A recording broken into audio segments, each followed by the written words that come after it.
It is 3 a.m., the hour when the world surrenders to darkness and your brain decides it is time to host a gallery of your own worst insecurities. You are staring at the ceiling, the texture of the plaster becoming a map of every mistake you have ever made, every awkward silence you have ever endured, and every relationship you have ever misread. You have not moved for an hour, yet your mind has traveled across continents of regret. Your phone lies face down on the bedside table, a glowing brick of potential rejection. You sent that message hours ago. They read it. They did not reply. And now, the silence of their inaction has become a booming, deafening roar in your ears, dictating exactly what they must think of you, that you are boring, that you are needy, that you are someone to be tolerated rather than cherished. This is the midnight theater of the mind, where you are the director, the actor, and the only audience member witnessing a tragedy that exists entirely within the confines of your own skull. The silence is not empty, it is heavy with expectation. You start to dissect the conversation thread, scrolling back to see where you pivoted, where you lost the rhythm, where the connection frayed. Did you overshare? Did you sound too eager? The panic is a slow, cold liquid creeping up your spine, cooling into a sharp knot of anxiety behind your ribs. You imagine them reading your words, rolling their eyes, and turning their phone over to focus on something, or someone, far more interesting. The logic of the daylight hours has completely dissolved. In the sun, you know they are likely just busy, tired, or distracted by the mundane friction of daily life. But here, in the indigo shadows of the bedroom, logic is a luxury you cannot afford. You have constructed a full narrative of abandonment based on a blinking cursor that refused to move. The lack of a response is no longer a neutral event, it is a judgment, a verdict on your worth, signed, sealed, and delivered by the person you were reaching out to. You shift your weight, the sheets rustling like dry leaves. You try to close your eyes, but the imagination is relentless. You begin to script their next response, the inevitable excuse that will only confirm your worst suspicions. You rehearse your own reply, something casual, something cool, something that hides the frantic clawing of your need for validation. You are performing a play for an empty house. You think about the masks you wear during the day, the professional veneer, the witty companion, the composed adult, and you realize how thin they have become. They are not protection, they are the very things causing you to suffocate.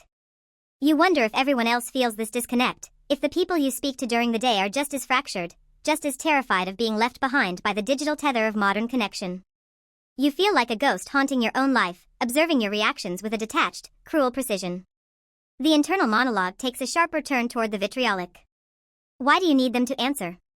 Why does their validation act as the oxygen for your self-esteem? You hate yourself for caring, which only makes you care more. The paradox is exhausting. You recall a time when you were whole, or at least when you were not so consistently tethered to the whims of a notification icon. But that version of you feels like a stranger, someone you lost along the way while trying to fit into the cracks of other people's expectations. You are currently trapped in the what-if loop. What if you are the one who is inherently draining? What if your presence is a burden that people are just too polite to address directly? The insecurity is a parasite, feeding on your fatigue, turning every unanswered text into proof that you are eventually going to be left alone in every room you enter. The room feels smaller now, the shadows stretching from the corners like fingers reaching for your ankles. You try to breathe deeply, but the air feels thin, filtered through the sieve of your own apprehension.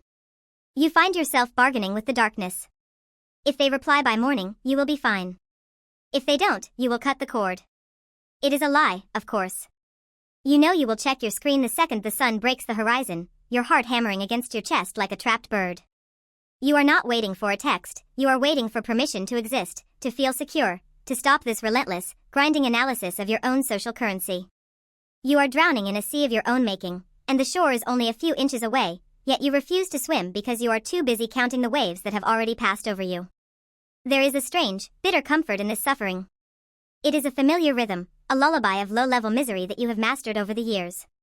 By anticipating the worst, you feel as though you are preparing for it, as if the pain of rejection will hurt less if you have already rehearsed it 1,000 times in the dark. But it never hurts less. It only exhausts you, leaving you hollowed out, a shell of the person you intend to be. You are so busy analyzing the silence of others that you have become deaf to the silence within yourself, the quiet, steady hum of your own needs that you consistently trade away for a crumb of external approval. Finally, the realization settles over you like a heavy blanket, they aren't even thinking about you. That is the true weight of the midnight hour. The crisis is entirely, violently yours. They are likely asleep, or lost in their own trivial problems, or simply indifferent, entirely unaware of the storm they have accidentally triggered in your brain. You have been fighting a phantom war. You are holding them accountable for a crime they didn't know they were committing. This realization doesn't bring relief, it brings a profound, chilling clarity. You are alone in this room, and you are the only one capable of turning off the lights in this gallery of horrors. You are not the victim of their silence, you are the victim of your own refusal to be content with being left alone with yourself. The silence you feared is not a judgment, it is just space. And for the first time tonight, you understand that you are the only one who can decide whether that space is a prison or a sanctuary. The silence screams only because you are listening. The loneliness is yours to keep or to release.